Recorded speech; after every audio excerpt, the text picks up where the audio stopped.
Вітаем на радыё Дафі Беларусь. Я твой першы вядучы. Мяне клічуць Борис. Я твоя другая вядучая. Мяне клічуць Алеся. Сёння мы бачым шмат багатых падлеткаў, якія ідуць за тое, што здаецца інстынктамі ў спажывецкім свеце. Дай мне Red Bull, ты білет, сказаў хакер благі. Вы слухаеце Кукарэку з Барысам і Алесіяй. Так, добро, запрашаем у Кукарэку. Але вярнуся да павялічваецца са старымі піксельнай графікі. Піксельнай графікі.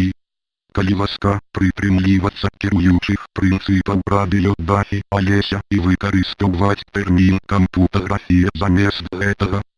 У любым выпадку, чым больш мы прабірацца ў інтэлектуальна разрэджанай вобласці незалежна развітых і такім чынам незаконных відагульняў сёння, тым менш, думаюць распрацоўшчыкі кампутарнай графікі на ўзроўні пікселяў з'яўляецца неабходнасцю, як следства, тым больш распрацоўнікаў адмовіцца ад яго.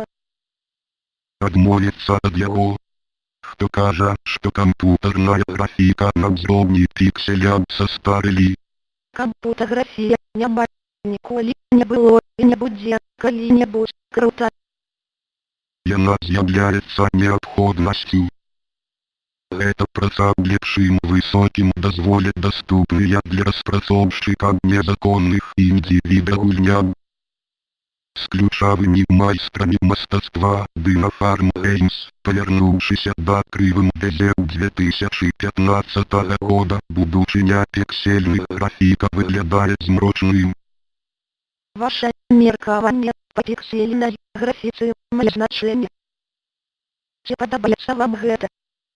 Калі гэта так, каментуйце, дзяліцеся ўтрыманне і падпіска на радыё Дафі Беларусь.